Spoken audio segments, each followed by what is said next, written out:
আসছি হ্যাঁ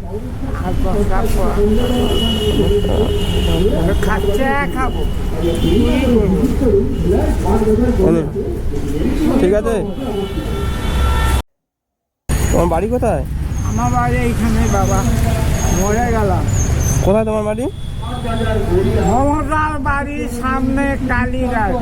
এইখানে আসছিলাম, একজন লোক করলো ওষুধের দোকান ভালো আছে, ওইখানে যাও ঠিক করো কাছে চেক করো কি হয়েছে। তোমার বাড়িতে কে কে আছে? আমি স্ত্রী, ছেলে বিয়ে হয়ে গেছে, মেয়ে বিয়ে হয়, মেয়ের ঘরে মেয়ে, ছেলের ঘরে। তোমরা একা খাও নাকি? কে কে খাও তোমরা? আমার স্বামী স্ত্রী, মাঝে মাঝে মেয়ে পোলায়। আচ্ছা, তুমি কোথায় যাও? আমি সামনে যাব। হ্যাঁ, সামনে গড়িয়া। ভালো যায়, ঘুরে এত তিনটা আছে। তোর নাম কি?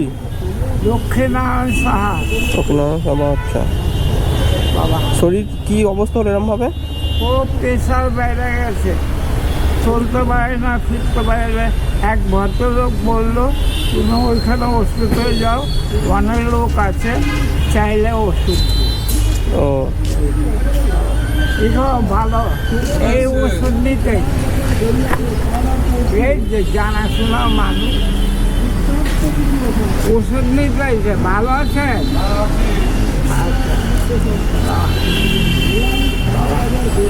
ওষুধ হ্যাঁ। আজকে কি ছুটি? না, এই ওষুধ নিতে এলাম এখানে। আর তুমি তো সকালে কি খেলে? সকালে আর কি খাবো, সকালে ওখান থেকে খাই নি কিছু, পয়সা পাবো পয়সা। আমি কালীঘাট মমতার বাড়ির সামনে আমার বাড়ি আছে, ওইখানে। তো 100 টাকা দিলাম হবে তো? না, কিছু দাও, বাবা বউ খাইবো। হ্যাঁ, বউ খাইবো, কি খাবে?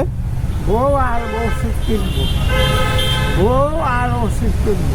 আচ্ছা, তাই সারাদিন এরকম ঘুরে ঘুরে কত টাকা হবে? না না, আমি মাঝে মাঝে একটু আইতে কারণ আছে, কে দিবে? মাঝে মাঝে 7 দিন 15 দিন পর ওষুধ নিতে আসে। আচ্ছা, আর চা খাই, যাবে তো, আমি তো চুরি ডাকাতি করি না, চা খাই। হ্যাঁ। আমি তো চুরিও করি না, ডাকাতি মাঝে মাঝে যাই। এই তো হবে ওষুধ নেব, খাবার কিছু কিনে ভালো এই রোদের মধ্যে ঘুরো না।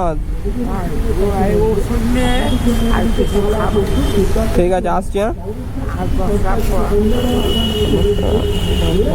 চা খাবো, চুরি করবো। ঠিক আছে।